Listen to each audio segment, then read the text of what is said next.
Let's see this question, student, what it is saying.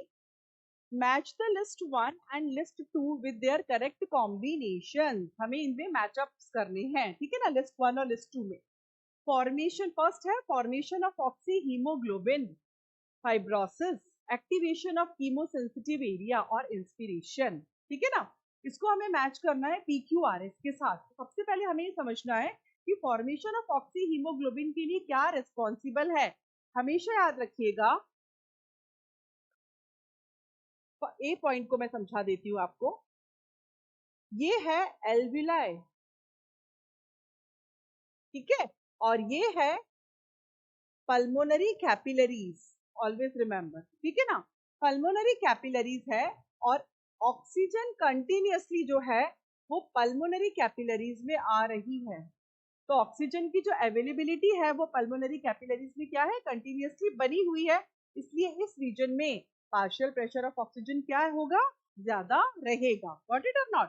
तो oxygen जो है continuously आ रही है और यहाँ पर आने की वजह से ये कंटिन्यूअसली हीमोग्लोबिन के साथ बाइंड होगी और बनाएगी बच्चों ऑक्सी हीमोग्लोबिन. ये किस साइट की मैं बात कर रही हूँ, ये मैं बात कर रही हूँ एल्वुलर साइट की.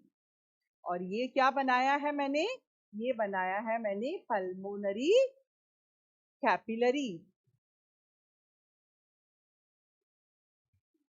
तो इसको किस तरह से देखेंगे, ए को किसके साथ मैच करेंगे, पी के साथ. हमेशा याद रखिए एल्वुलाई जहां पर पार्शियल प्रेशर ऑफ ऑक्सीजन 104 है और यहाँ पर पार्शियल प्रेशर ऑफ ऑक्सीजन 40 है. कंटिन्यूअस ऑक्सीजन की अवेलेबिलिटी की वजह से कंटिन्यूअसली ऑक्सीजन हीमोग्लोबिन के साथ बाइंड करेगी और ऑक्सी हीमोग्लोबिन बनेगा.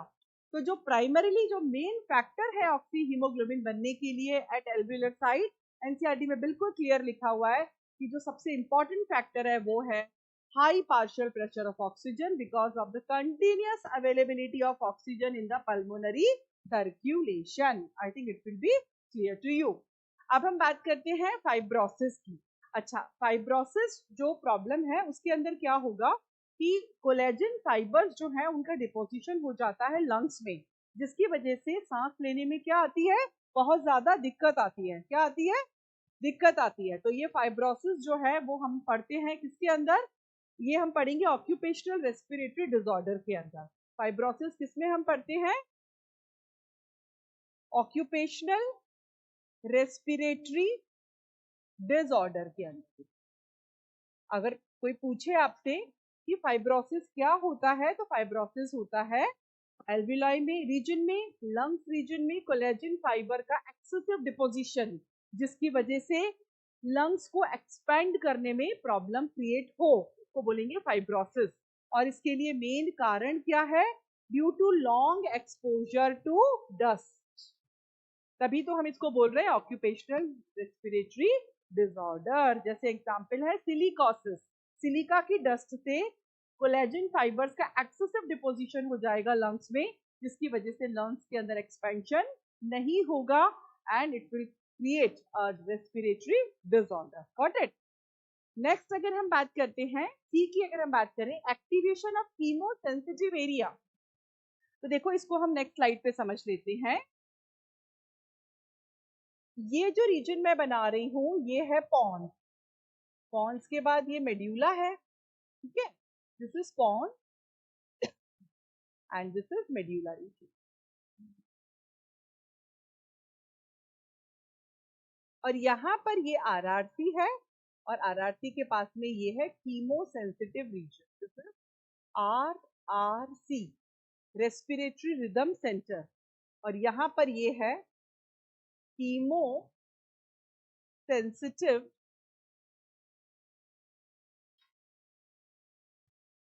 एरिया और रीजन. अब सपोज यहाँ पर इस पर्टिकुलर रीजन में अगर कार्बन डाइऑक्साइड और H+ आयन का कंसेंट्रेशन बढ़ा, तो ये जो एरिया है तुरंत मैसेज भेजेगा. किसको मैसेज भेजेगा, ये एरिया तुरंत मैसेज भेजेगा किसको, आरआरसी को, to take the remedial action, so that the extra CO2 and the H plus which is toxic to the body will get removed out from the body, जिससे वो body से बाहर निकल जाए. I think it will be clear to you. तो chemosensitive reason जो है वो कार्बन डाइऑक्साइड और H प्लस के बढ़ते हुए कंसेंट्रेशन को तुरंत पहचान लेता है और सिग्नल RRC को देता है for taking the remedial action. ठीक है, इसी में देखिए नेक्स्ट क्या बोल रहे हैं. एक्टिवेशन वाला इसको हम लोग ज्वाइन करेंगे, इसको इस तरह से ज्वाइन करेंगे हम, ये due to high CO2 and H plus concentration. ठीक है, अब इंस्पिरेशन की अगर हम बात करते हैं तो इंस्पिरेशन को हम ज्वाइन करेंगे Q से, due to the low intra pulmonary pressure. इसको हम डायग्रामेटिकली समझ लेते हैं कि इंस्पिरेशन के लिए लो इंट्रा पल्मोनरी प्रेशर क्यों जरूरी है. ठीक है ना, देखिए यहां पर हम देखते हैं, सपोज ये है थोरेसिक कैविटी और यहां पर भी मैं एक थोरेसिक कैविटी बना रही हूं. देखिए यहां पर अंतर है, वॉल्यूम में अंतर है. इसका वॉल्यूम ज्यादा दिख रहा है आपको, इसका वॉल्यूम कम दिख रहा है. क्यों इसका वॉल्यूम आपको ज्यादा दिख रहा है? क्योंकि यहां पर डायफ्राम क्या हो गया है, फ्लैट.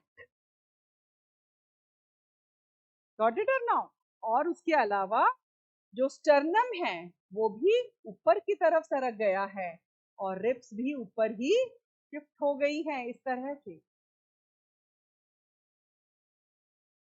इसकी वजह से यहाँ पर हमें वॉल्यूम क्या हो रहा है बच्चों, बढ़ा हुआ दिख रहा है और अंदर हम बना देते हैं इसमें लंग्स.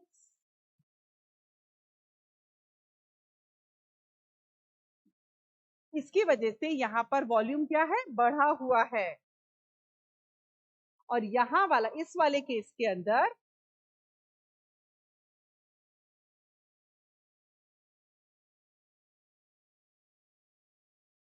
ये डायफ्राम है जो कि डोम शेप का हो गया है. डायफ्राम यहाँ पर हो गया है डोम शेप का. डायफ्राम हो गया है यहाँ पर डोम शेप्ड. और उसके अलावा जो रिब्स हैं और जो स्टर्नम है वो बैक उसकी पोजीशन पर वापस आ गए हैं, जिसकी वजह से क्या हुआ है, जो लंग्स का वॉल्यूम है वो भी क्या हो गया है, कम हो गया है. लंग्स का वॉल्यूम भी कम हो गया है. तो हमेशा याद रखिए volume is inversely proportional to pressure. इस वाले केस के अंदर वॉल्यूम ज्यादा है, प्रेशर कम है. इंट्रा पल्मोनरी वॉल्यूम ज्यादा है और इंट्रा पल्मोनरी प्रेशर यहाँ कम है. तो यहाँ पर होगा inspiration, because air moves from high pressure to low pressure. तो यहाँ पर प्रेशर कम है तो यहाँ क्या, कौन सा वाला प्रोसेस होगा, इंस्पिरेशन. इस वाले केस में वॉल्यूम जो है वो क्या है, कम है और प्रेशर जो है वो ज्यादा है. इसकी वजह से यहाँ पर होगा एक्सपायरेशन. तो इसमें यही पूछा है और बोला भी गया है कि इंस्पायरेशन के लिए क्या जरूरी है. तो इंस्पायरेशन के लिए जरूरी है इंट्रा पल्मोनरी वॉल्यूम का ज्यादा होना एंड इंट्रा पल्मोनरी प्रेशर का कम होना. तो अब आपको समझ में आ गया होगा. देख लेते हैं इसके अंदर. तो आंसर क्या होना चाहिए, ए का P है बिल्कुल सही, बी का जो है वो R दे रखा है, सी का जो है वो S दे रखा है. बेटा सी का क्या दे रखा है बच्चों, S दे रखा है बिल्कुल सही, और D का दे रखा है Q. तो what will be the right answer, D will be the right answer.